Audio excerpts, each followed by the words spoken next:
In this activity, we are going to make a monochromatic landscape featuring some really impressive birch trees. We're going to block off the area that our birch trees are because birch trees are typically pretty white. I don't want the edges of my birch tree to be a perfectly clean, crisp line, so I'm taking my painter's tape and ripping it in half, which gives me a more jagged edge. I'm putting the two straight edges of the tape together so that the jagged edges are on the outside of my birch tree. I'm going to do the same thing and create two more birch trees further back. And since they're further in the distance, they need to be thinner birch trees and a little bit higher up on the page. You can keep your birch tree pretty much the same thickness from the base of the trunk all the way up to the top.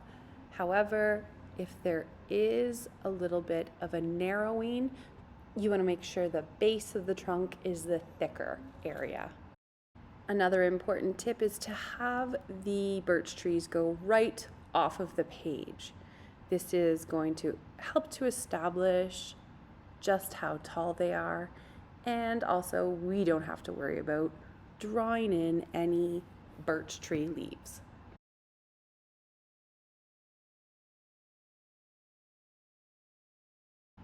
Now that we have our birch trees blocked in, we can go ahead and paint right over top of that painter's tape.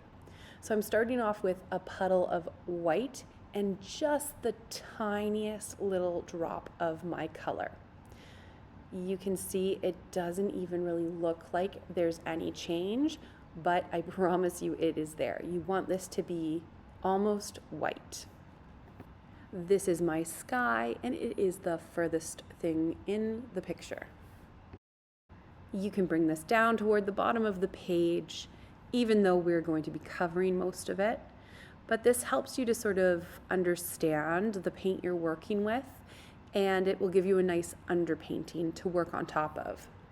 If you find your paint is getting a little too tacky, add a little bit of water into it, just a tiny bit to help get it moving. Now we're going to add in our first layer of mountains. We're going to get another puddle of white and add a tiny bit more pigment than we had the first time around. So this time you can see I do have the very faintest lilac purple. It's incredibly hard to see on my screen, but I promise you it is there. Acrylic paint does dry slightly darker, so whatever is being applied right now is going to be a tiny bit darker.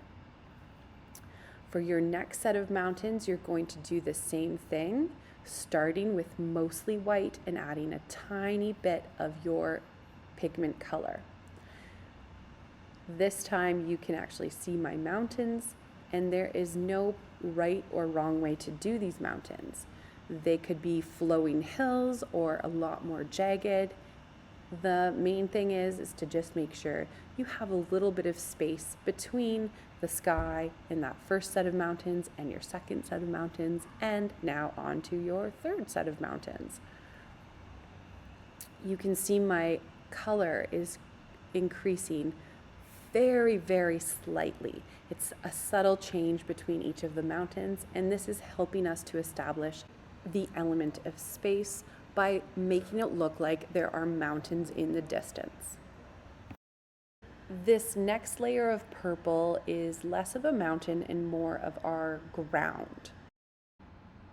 The further birch trees are sitting on top of this ground. So the ground needs to be extended past them a little bit. Make sure you take note of where the birch trees are when I peel off the tape.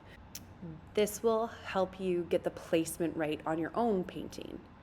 For my final area of ground, this hill that's in the most forefront of our picture, I'm going in with just the pure pigment. I've got pure purple, and it's going slightly above the bottom of my tree trunk.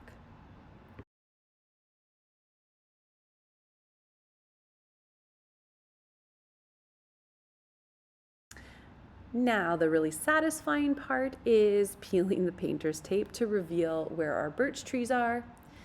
Do yourself a big favor and use a hairdryer first so that the adhesive warms up and you don't rip your paper. So now I'm going to give my birch trees some definition by going in and adding in those barky spots. I'm using my darkest version of the paint and I'm using my finger to kind of smear it around, and I'm not being too precious or particular with the spots. However, I am keeping the majority of my spots and the paint toward the left side of this birch tree. That is because I want to create the illusion of light. So this left side of my birch tree is the shadowed side. An important thing when it comes to acrylic painting is that we don't look at paintings super close. So every once in a while, take a step back from your work. When you're up really close to your work, it can look kind of undetailed and not that nice. But when you step away, it kind of all comes together. I'm going to go into my further back birch trees and do the same thing, but I'm doing this with a lighter tint of my purple. At this point, I'm going to play around and add a little bit of detail, but I'm not going to overwork anything or cover anything up too much.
At this point, I want to ground my trees a little bit more.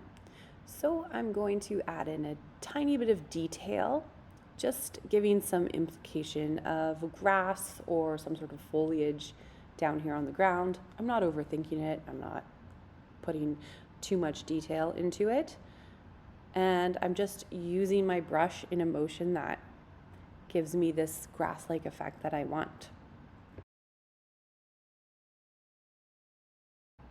You can do the same, adding in a little bit of white, which is going to pop in some highlights into the grass.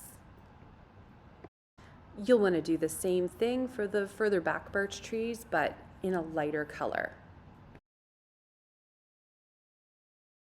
The next thing we can do to ground the trees further and to establish the light source is to bring in some shadows. I'm just going on an angle off the page with my darker purple. I found I really couldn't get the shadow in using only my dark purple, so I did add in some black as well, and I kept it fairly simple. Once I had the black for my main tree established, I decided to go in and add a little bit more into the shadows. but I'm not doing it too saturated. There's less detail when things are further away. And since I had my black out, I decided to give a little bit more definition in the trunks of my trees. The really key element when you're using a black paint is to use it sparingly. Add it in for a little bit of pop to contrast areas, but don't add in too much. Don't overuse the black because it's so dominant, it can easily overpower the rest of your composition. So our final piece looks pretty good, but there's nothing better than finally taking off that painter's tape. Again, make sure you use a hairdryer. Can't wait to see what you come up with.